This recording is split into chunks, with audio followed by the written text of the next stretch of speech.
کتاب مقدس میں سے پیدائش کے 47ویں باب کی تلاوت۔ تب یوسف نے آ کر فرعون کو خبر دی کہ میرا باپ اور میرے بھائی اور ان کی بھیڑ بکریاں اور گائے بیل اور ان کا سارا مال و متاع ملک کنعان سے آ گیا ہے، اور ابھی تو وہ سب جشن کے علاقے میں ہیں۔ پھر اس نے اپنے بھائیوں میں سے 5 کو اپنے ساتھ لیا اور ان کو فرعون کے سامنے حاضر کیا، اور فرعون نے اس کے بھائیوں سے پوچھا تمہارا پیشہ کیا ہے؟ انہوں نے فرعون سے کہا تیرے خادم چوپان ہیں جیسے ہمارے باپ دادا تھے۔ پھر انہوں نے فرعون سے کہا کہ ہم اس ملک میں مسافرانہ طور پر رہنے آئے ہیں، کیونکہ ملک کنعان میں سخت کال ہونے کی وجہ سے وہاں تیرے خادموں کے چوپایوں کے لیے چرائی نہیں رہی، سو کرم کر کے اپنے خادموں کو جشن کے علاقے میں رہنے دے۔ تب فرعون نے یوسف سے کہا کہ تیرا باپ اور تیرے بھائی تیرے پاس آ گئے ہیں، مصر کا ملک تیرے آگے پڑا ہے، یہاں کے اچھے سے اچھے علاقے میں اپنے باپ اور اپنے بھائیوں کو بسا دے، یعنی جشن ہی کے علاقے میں ان کو رہنے دے،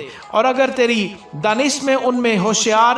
آدمی بھی ہوں تو ان کو میرے چوپایوں پر مقرر کر دے۔ اور یوسف اپنے باپ یعقوب کو اندر لایا اور اس سے فرعون کے سامنے حاضر کیا، اور یعقوب نے فرعون کو دعا دی، اور فرعون نے یعقوب سے پوچھا کہ تیری عمر کتنے سال کی ہے؟ اور یعقوب نے فرعون سے کہا کہ میری مسافرت کے برس 130 ہے، میری زندگی کے ایام تھوڑے اور دکھ سے بھرے ہوئے رہے، اور ابھی یہ اتنے ہوئے بھی نہیں ہیں جتنے میرے باپ دادا کی زندگی کے ایام ان کی دور مسافرت میں ہوئے۔ اور یعقوب فرعون کو دعا دے کر اس کے پاس سے چلا گیا، اور یوسف نے اپنے باپ اور بھائیوں کو بسا دیا، اور فرعون کے حکم کے مطابق رامسیس کے علاقے کو جو ملک مصر کا نہایت زرخیز خطہ ہے ان کی جاگیر ٹھہرایا۔ اور یوسف اپنے باپ اور اپنے بھائیوں اور اپنے باپ کے گھر کے سب آدمیوں کی پرورش ایک ایک کے خاندان کی ضرورت کے مطابق اناج سے کرنے لگا، اور اس سارے ملک میں کھانے کو کچھ نہ رہا، کیونکہ کال ایسا سخت تھا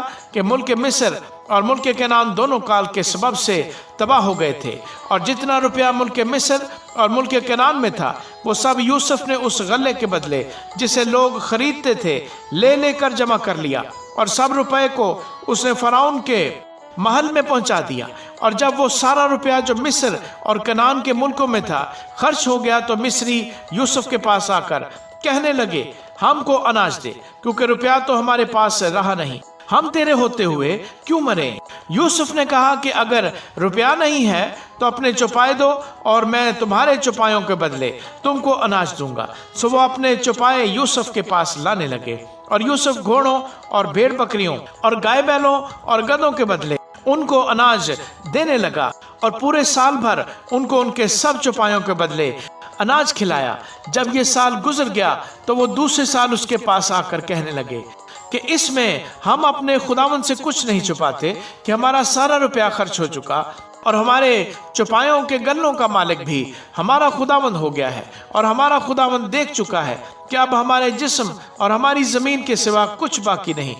پس ایسا کیوں ہو کہ تیرے دیکھتے دیکھتے ہم بھی مرے اور ہماری زمین بھی اجڑ جائے؟ سو تو ہم کو اور ہماری زمین کو اناج کے بدلے خرید لے کہ ہم فرعون کے غلام بن جائے، اور ہماری زمین کا مالک بھی وہی ہو جائے، اور ہم کو بیج دے تاکہ ہم ہلاک نہ ہوں بلکہ زندہ رہیں، اور ملک بھی ویران نہ ہو۔ اور یوسف نے مصر کی ساری زمین فرعون کے نام پر خرید لی، کیونکہ کال سے تنگ آ کر مصریوں میں سے ہر شخص نے اپنا کھیت بیچ ڈالا، سو ساری زمین فرعون کی ہو گئی، اور مصر کے ایک سرے سے لے کر دوسرے سرے تک جو لوگ رہتے تھے ان کو اس نے شہروں میں بسایا، لیکن پجاریوں کی زمین اس نے نہ خریدی، کیونکہ فرعون کی طرف سے پجاریوں کو رسد ملتی تھی، سو وہ اپنی اپنی رسد جو فرعون ان کو دیتا تھا کھاتے تھے، اس لیے انہوں نے اپنی زمین نہ بیچی۔ تب یوسف نے وہاں کے لوگوں سے کہا کہ دیکھو میں نے آج کے دن تم کو اور تمہاری زمین کو فرعون کے نام پر خرید لیا ہے، سو تم اپنے لیے یہاں سے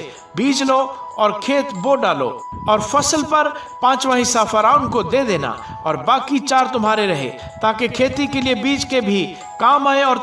تمہارے گھر کے آدمیوں اور تمہارے بال بچوں کے لیے کھانے کو بھی ہوں۔ انہوں نے کہا تو نے ہماری جان بچائی ہے، ہم پر ہمارے خداوند کے کرم کی نظر رہے، اور ہم فرعون کے غلام بنے رہیں گے۔ اور یوسف نے یہ آئین جو آج تک ہے مصر کی زمین کے لیے ٹھہرایا کہ کہ فرعون پیداوار کا 5واں حصہ لیا کرے۔ سو فقط پجاریوں کی زمین ایسی تھی جو فرعون کی نہ ہوئی، اور اسرائیلی ملک مصر میں جشن کے علاقے میں رہتے تھے، اور انہوں نے اپنی جائیدادیں کھڑی کر لیں،